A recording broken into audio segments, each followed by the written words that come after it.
Hello बच्चों, कैसे हो आप लोग। मैं डीजी सर अपने यूट्यूब चैनल पर आपका स्वागत करता हूं। हम लोग क्लास 11th का हाइड्रोजन चैप्टर पढ़ रहे थे, जिसमें कई टॉपिक हम लोगों ने पढ़ा। आज हम कठोरता, जल की कठोरता के बारे में डिस्कशन करेंगे कि कठोर जल क्या होते हैं, मृदु जल क्या होते हैं, या इंग्लिश में बोले तो हार्ड वाटर क्या होते हैं, सॉफ्ट वाटर क्या होते हैं। इसको कैसे हम हार्ड वाटर जो है उसमें क्या क्या प्रॉब्लम आती है, कैसे हम दूर कर सकते हैं, हार्ड वाटर को कैसे हम सॉफ्ट वाटर में चेंज कर सकते हैं। तो चलिए अधिक समय नहीं व्यर्थ करते हुए स्टार्ट करते हैं।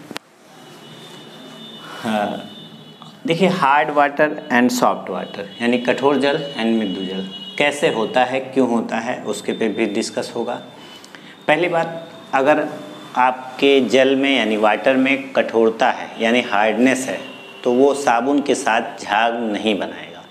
जैसे अगर हमें ये पता लगाना है कि हमारा वाटर हार्ड है या सॉफ्ट है, तो आप जब कपड़े साफ़ करेंगे तो आपको पता चल जाएगा। साबुन अधिक से अधिक गलेगा लेकिन आपके कपड़े साफ भी नहीं होंगे और अधिक झाग भी नहीं देगा।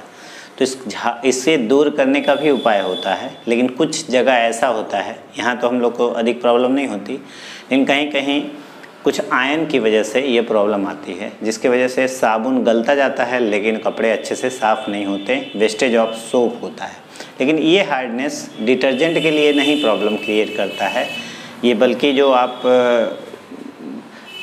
साबुन लेते हैं, जो कपड़े का साबुन होता है, उसके लिए प्रॉब्लम क्रिएट करता है। डिटर्जेंट के लिए हार्डनेस मायने नहीं रखता है, वो हार्ड वाटर में भी साफ़ कर देता है। तो जैसे साबुन का नॉर्मल फार्मूला अगर हम बोलें तो साबुन का क्या होता है, C15H31COO Na। इसको आप बोलेंगे सोडियम पामेट। क्या बोलेंगे? Sodium palmate. ये साबुन है, मान लीजिए, या तो पामेटिक एसिड का सोडियम साल्ट होता है या स्टेरिक एसिड का सोडियम साल्ट होता है। तो इसको वाटर में हार्डनेस का रीजन दो आयन होता है, या तो कैल्शियम आयन होगा या मैग्नीशियम आयन होगा।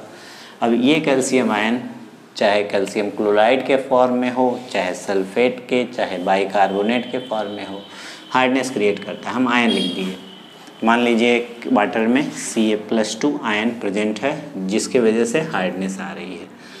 तो साबुन जब हम साफ़ करेंगे, साबुन गलेगा, साबुन के ये पार्ट अलग होंगे, लेकिन ये वाला पार्ट जो झाग वाला पार्ट है वो कैल्शियम से जाके जुड़ जाता है, वो फ्री होना चाहिए तब झाग बनेगा। तो ये जाके कैल्शियम से जुड़ गया तो क्या बना, C15H31COO का whole twice Ca and 2Na+, ये प्रेसिपिटेट आउट हो जाएगा। यही प्रेसिपिटेट होने से साबुन नीचे बैठता चला जाएगा और गलता चला जाएगा। और साबुन का फार्मूला होता है C17H35COO Na। 2 मोल इसका भी ले सकते हैं। कैल्शियम या मैग्नीशियम हमने बताया था, यहाँ पर आप मैग्नीशियम ले लीजिए, तब भी आपका C17H35COO Ca2Na+, ये भी बैठ जाएगा नीचे। कहने का मतलब साबुन नीचे गलता चले, चाहे पामेटिक एसिड का हो, स्टेरिक पामेट है, स्टेरेट है, इसको कहेंगे सोडियम स्टेरेट। तो इस वजह से साबुन झाग नहीं बनाता और आपका साबुन वेस्टिंग होता है। अब आते हैं हार्डनेस और सॉफ्ट वाटर में बेनिफिट या लॉस क्या है। हार्ड वाटर होने से आपका साबुन की वेस्टिंग झाग नहीं बनाएगा, सॉफ्ट वाटर में सब आयन प्रेजेंट नहीं होती हैं। तो हार्डनेस की वजह क्या है? हार्डनेस की वजह है, अगर आपसे पूछे क्या रीज़न है वाटर का हार्डनेस का वजह या रीज़न, तो आप कहेंगे कि वाटर में कैल्शियम या मैग्नीशियम आयन के प्रेजेंट होने की वजह से ये हार्डनेस पाई जाती है। तो अगर हम ये कैल्शियम और मैग्नीशियम आयन हटा दें या रिमूव कर दें तो हार्डनेस क्या हो जाएगी? दूर हो जाएगी। कैसे दूर होगी? कैल्शियम और मैग्नीशियम को हटाने से। तो हटाने का भी कई तरीका है, परमानेंटली भी हटा सकते हैं, टेम्प्रोरी भी हटा सकते हैं। तो इसलिए हार्डनेस 2 टाइप की होती है, permanent hardness and temporary hardness. Hardness यानी 2 टाइप का है, एक को कहते हैं परमानेंट, एक को कहते हैं, पहले टेम्प्रोरी पढ़ेंगे हम लोग, टेम्पोरेरी हार्डनेस, और दूसरा पढ़ेंगे परमानेंट हार्डनेस।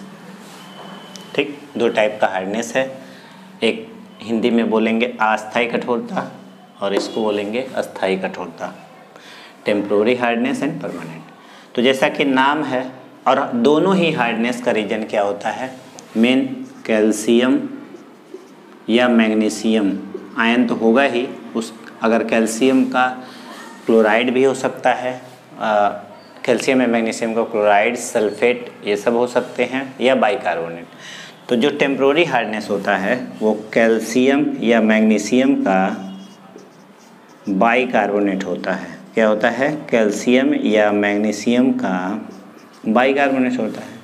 और जो परमानेंट हार्डनेस होता है वो कैल्शियम या मैग्नीशियम का क्लोराइड हो सकता है, कैल्शियम का या मैग्नीशियम का क्या हो सकता है, सल्फेट हो सकता है।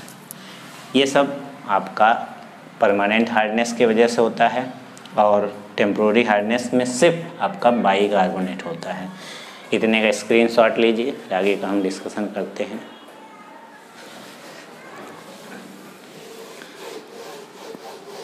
चलिए हम लोग टेम्पोररी हार्डनेस को कैसे दूर करते हैं उस पर डिस्कशन हम लोग करते हैं।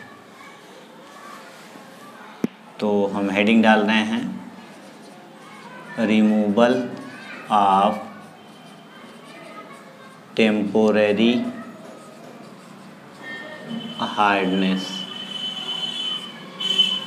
टेम्पोररी हार्डनेस को कैसे रिमूव कर सकते हैं, कौन कौन सा मेथड है हमारे पास टेम्पोररी हार्डनेस को दूर करने के लिए।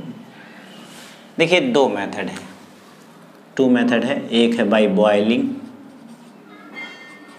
मतलब आप बॉयल करके कर सकते हैं, और दूसरा बाय क्लार्क मेथड। तो बॉयलिंग वाला पहले है तो कर ले रहे हैं, CaHCO3 का होल ट्वाइस अगर आपने हीट किया तो क्या बना, CaCO3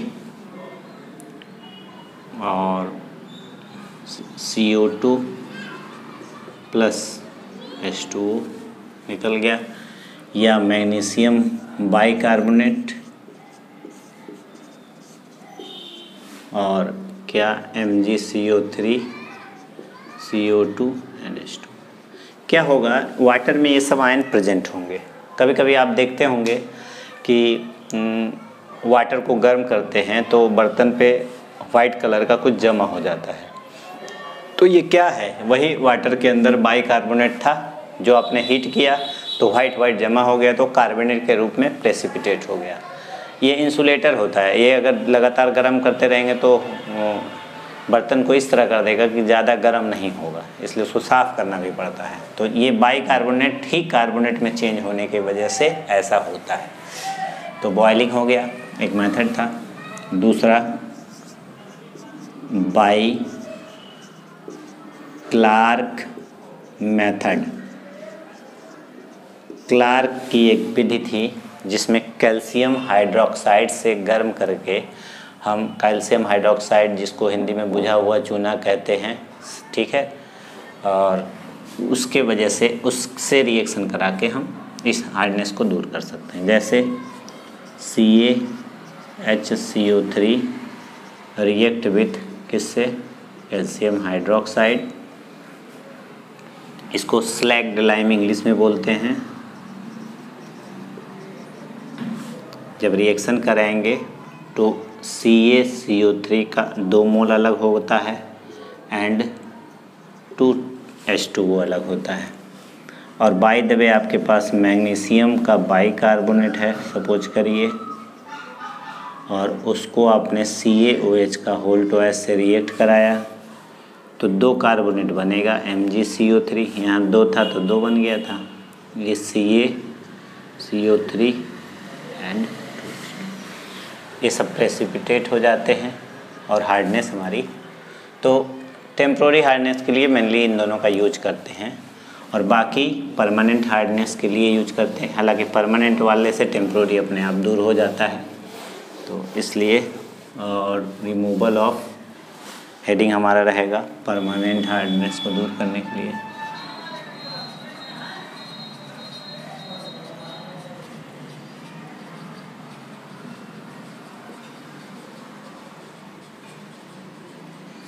ठीक है, परमानेंट हार्डनेस।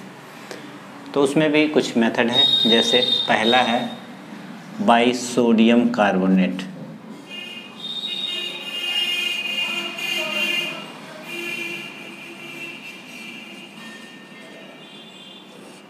सोडियम कार्बोनेट द्वारा हम लोग क्या कर सकते हैं, परमानेंट हार्डनेस को दूर कर सकते हैं।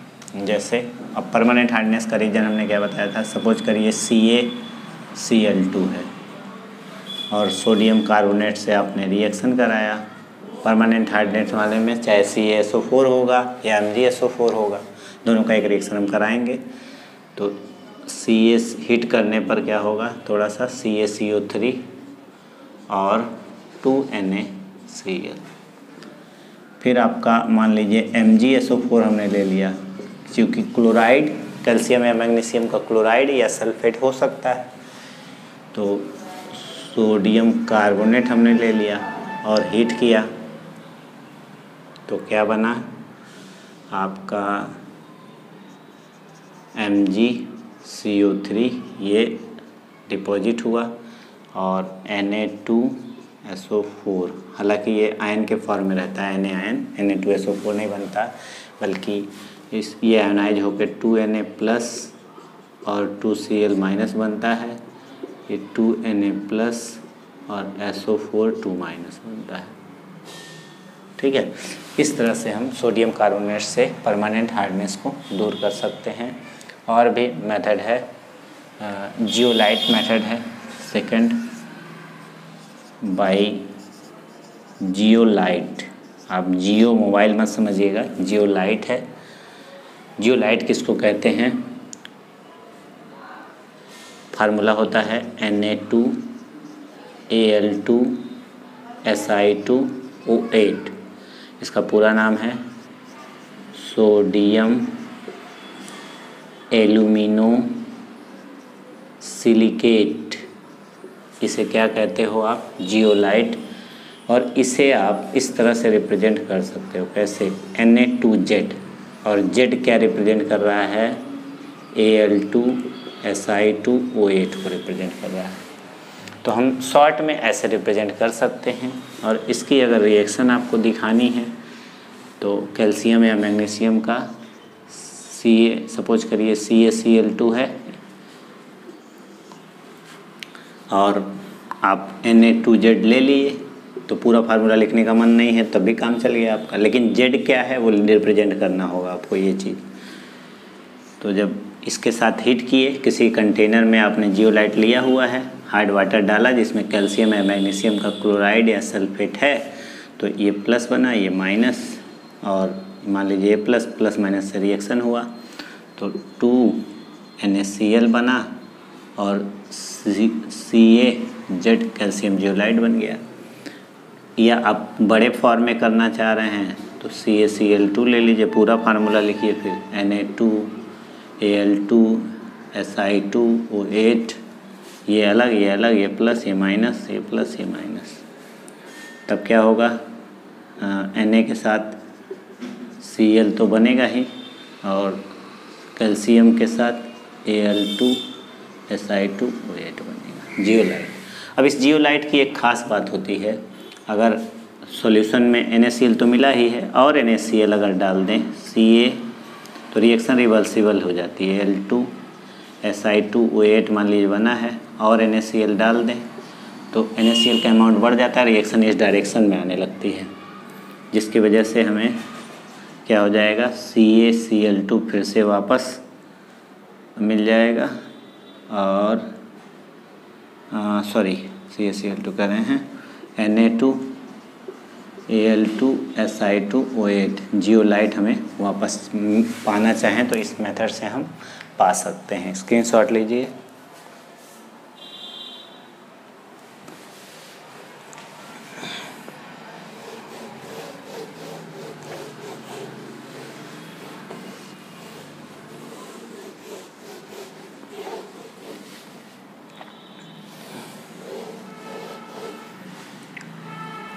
अगला मेथड है कैलगॉन मेथड। क्या मेथड है? कैलगॉन। इसी में कैलगॉन मेथड। कैलगॉन किसको कहते हैं? सोडियम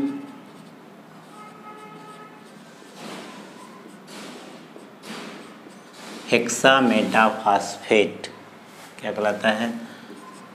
सोडियम हेक्सामेटाफॉस्फेट को कैलगॉन कहते हैं। सोडियम हेक्सामेटाफॉस्फेट को क्या कहते हैं हम लोग? कैलगॉन कहते हैं। कभी कभी ये फार्मूला इस फॉर्म में भी लिख लेते हैं, एग्जाम में या कंपटीशन में पूछ लेता है। टोटल Na कितना हुआ? 6, P कितना हुआ? 6, O कितना हुआ? 24। ये भी फार्मूला बन जाता है।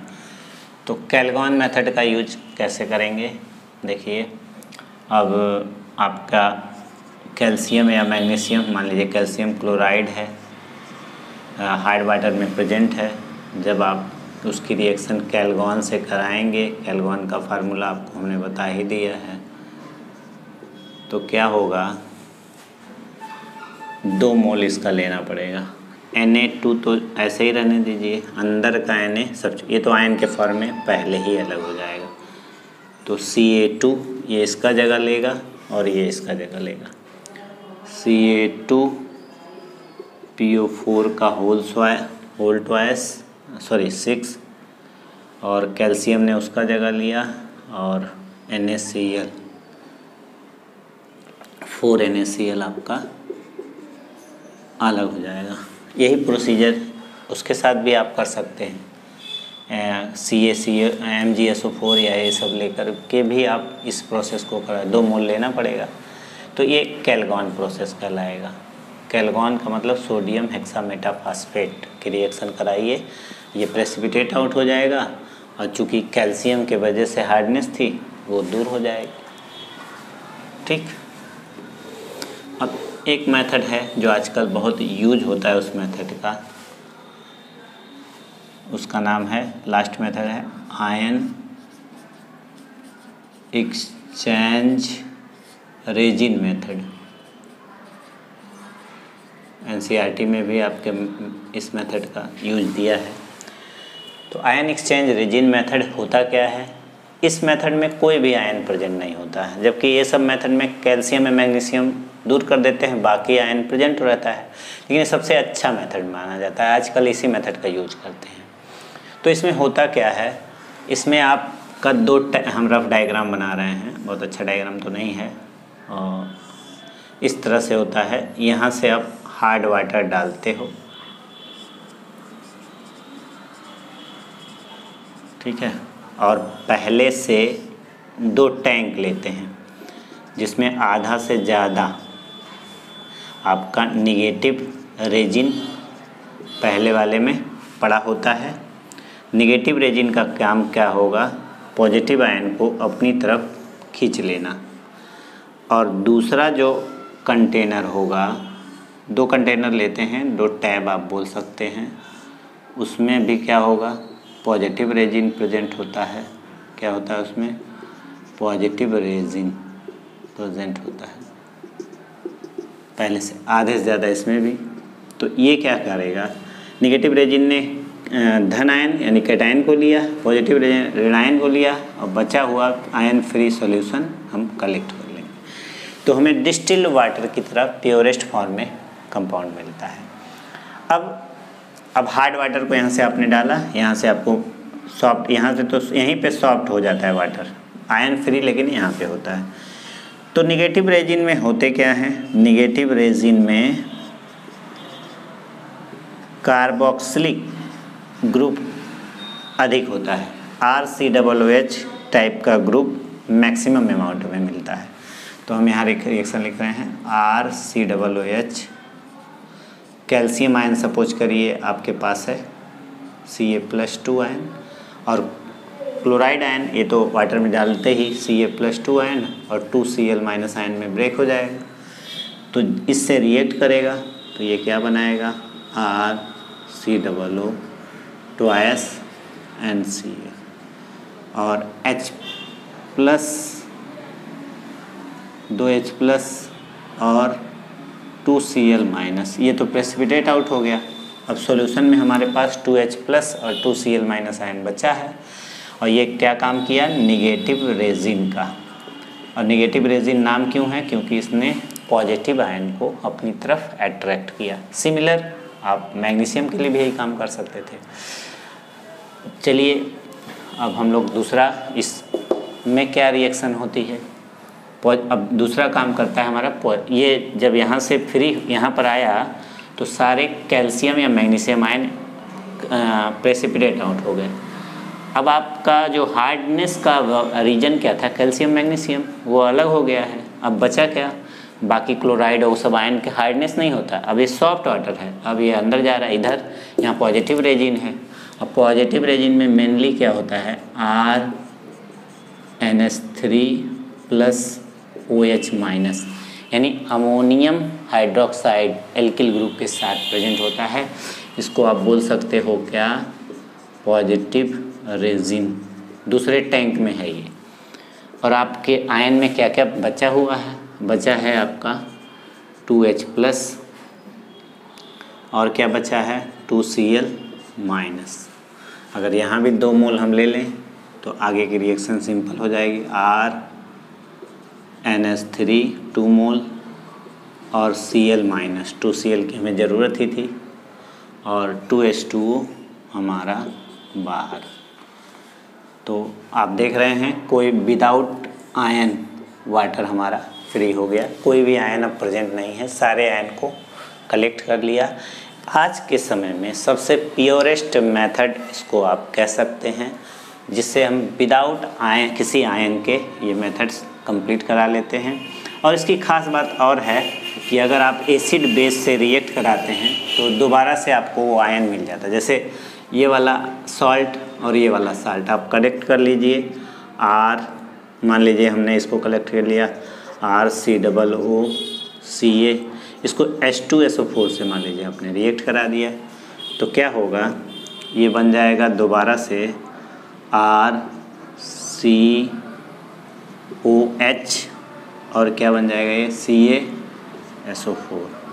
ठीक है, तो आपका 2 मोल प्रेसिपिटेट, आपने यही से तो स्टार्ट किया था, यही आपका क्या था, निगेटिव रेजिन।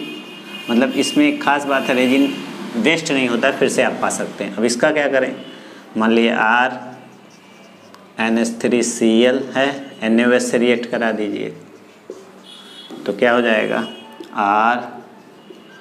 RNH3OH और NaCl।